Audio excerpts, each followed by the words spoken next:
खा गए ये लोग। रेडी 700 मिलेगा, वो भी नहीं मिला। 700 रेडी कहते से मिलेगा, वो भी नहीं मिला। 700 नहीं रुपए मिले रेडी वालों को।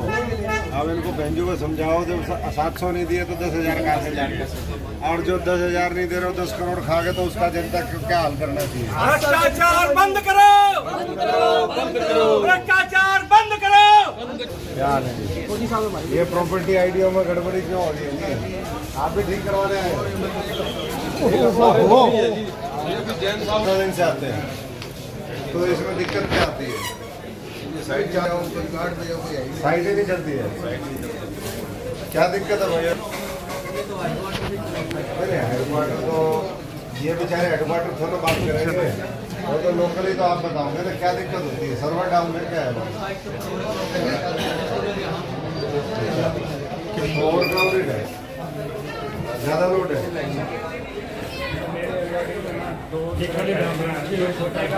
पीछे 10 करोड़ की गलियां सैंक्शन हुई है, उसमें 3 गली तो ऐसी है जो पहले से बनी हुई है, इनका भी मामला सामने आ रहा है। दूसरा जो है सारी बातें हमने इसमें लिखी हैं, तो आपसे अनुरोध है किसी कॉपी ले ली क्या है ना, किसी एक बार फोटो खींच रहे हैं, फोटो खींच लेते जी। आज सिरसा नगर परिषद में आए हैं और लंबे समय से हमारे साथियों की एक बात थी कि सिरसा के अंदर भ्रष्टाचार ही भ्रष्टाचार है, चाहे वो सड़कें बनाने का मामला हो, चाहे पीली पट्टी लगाने का मामला हो, या और गली नालियों की बात करें। अभी 10 करोड़ का एक टेंडर लगा है और उसमें ये बताया गया है कि 10 करोड़ में से 3 गलियां ऐसी हैं जो पहले से बनी हुई है। तो आप इससे अंदाज़ा लगा सकते हो कि आज हरियाणा के अंदर कितना गुना भ्रष्टाचार बढ़ गया है, नगर परिषद में कितना बढ़ गया है। तो हमने ईओ यहाँ संदीप मलिक जी उनको वो दिया है, साथ साथ और लोगों से भी मिले हैं। यहाँ पर प्रॉपर्टी आईडीओ में कई दिन लगातार लोग आते हैं, सर्वर डाउन हो जाता है, कभी कोई दिक्कत आ जाती है। 15-15, 20-20 दिन से लोग छोटी छोटी करेक्शंस करवाने के लिए वो परेशान हो रहे हैं। ऐसे ही सरकार ने कहा कि हम 10,000 रुपये लोन देंगे और 10,000 लोन के लिए वो पेपर वर्क है, 20-20 दिन उसमें घुमा रहे हैं। माता जी आई हुई हैं, बड़ी परेशान हैं। तो मैं समझता हूँ कि इन सब चीज़ों को जनता के समक्ष हम लोग रखेंगे और जिस तरीके का जम कर के जो गोलमाल और भ्रष्टाचार है वो जगह जगह हम अलग अलग समय पे पहले भी हमने उजागर किए, चाहे वो फरीदाबाद का मामला था, दादरी भिवानी का मामला था। कोई ऐसा शहर नहीं जिसमें सैकड़ों करोड़ रुपए के घोटाले ना हुए हों। और अगर परत दर परत हम खोलेंगे तो मैं समझता हूँ कि बहुत कुछ निकलेगा। तो ऐसे में जनता को राहत कैसे मिल सकती है जहाँ भ्रष्टाचार का बोलबाला हो, दोबारा टेंडर होते हो। तो हम मुख्यमंत्री जी से यही मांग करेंगे कि वो विजिलेंस से जांच करवाएं। पहले भी जांच हुई लेकिन उनको दोषियों को निकाल दिया गया, तो वैसी जांच तो होनी नहीं चाहिए। कठोर दंड मिलना चाहिए जो दोषी अधिकारी हैं, और जो गड़बड़ी जिन्होंने की है उनको अगर जब तक जेल पे नहीं भेजा जाएगा तब तक उदाहरण सेट नहीं होंगे, और उदाहरण सेट नहीं होंगे तो लोग इसी तरीके से गलत करते रहेंगे। वो वैसे कहते हैं कि भाई भ्रष्टाचार का काल मनोहर लाल, तो हम देखना चाहते हैं कि वो काल बनके कैसे भ्रष्टाचारियों के ऊपर सिरसा से लेकर के पूरे हरियाणा में और कहर ढाते हैं। बाकी तो इस समय बाढ़ की कहर रही और वो हमने देखा है, बाढ़ में लोग जो है परेशान रहे, किसान आज भी टंकियों पे चढ़ रहे हैं।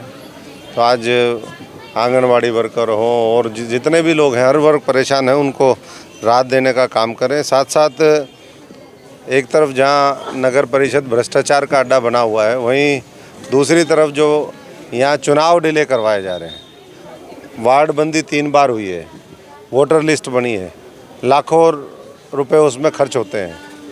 तो इसका भी कुछ ना कुछ परमानेंट समाधान जल्दी से जल्दी सरकार को करना चाहिए।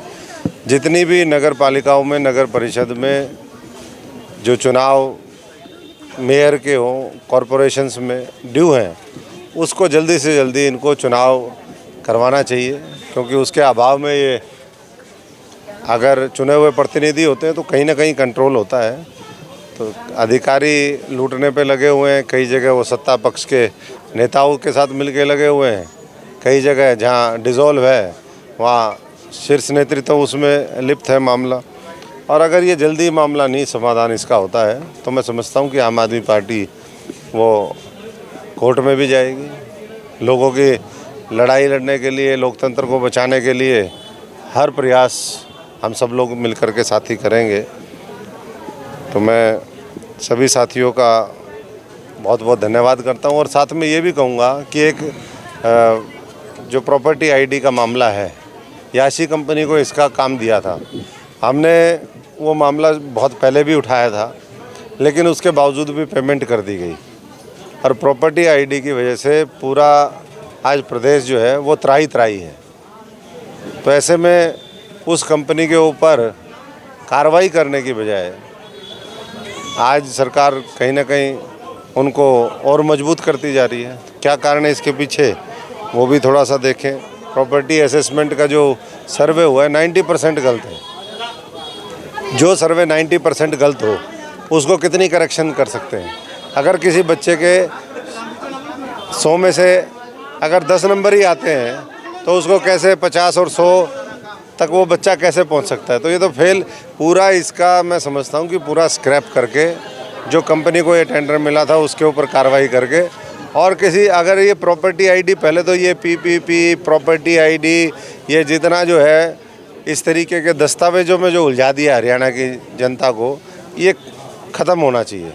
लेकिन अगर फिर भी पार्टी को या सरकार को लगता है कि नहीं इसकी आवश्यकता है तो मैं कम से कम ठीक कंपनी से उसका करवाना चाहिए। जिन लोगों के पास स्किल नहीं है, जिसके पास अनुभव नहीं है, जिसके पास उस तरीके का इंफ्रास्ट्रक्चर नहीं है, उस कंपनी को क्यों आगे लेकर के आए? तोमर साहब, आज आपने क्या शिकायत दी है या आरटीआई लगाई है आपकी तरफ से? देखिए, ये मेरी आज तक की पहली आरटीआई है। आरटीआई करीबन 18 साल से आरटीआई का दौर जारी है। आरटीआई के माध्यम से लोगों ने बड़े बड़े घोटाले भी किए उजागर, लोगों ने लोगों को ब्लैकमेल भी किया। लेकिन मैं समझता हूँ कि आज जो ये आरटीआई लगी है, ये मैंने तब लगाई है जब सब लोगों ने ये कहा कि जी ये 3 तो इसमें सड़कें दोबारा बन रही हैं जो पहले बनी हुई है और 10 करोड़ का ये पूरा घोटाला है। तो पूरा ये घोटाला है। तो इसलिए मुझे उम्मीद है कि समय सीमा के अंदर ये आरटीआई देंगे अधिकारी, और अगर नहीं देंगे तो मैं समझता हूँ कि उसके बाद जो लोकतंत्र में हमारे अधिकार हैं, संवैधानिक अधिकार हैं, उनका पूरा उपयोग किया जाएगा। जनता के लिए लड़ाई से आम आदमी पार्टी भी और मैं भी पीछे नहीं हटूँगा।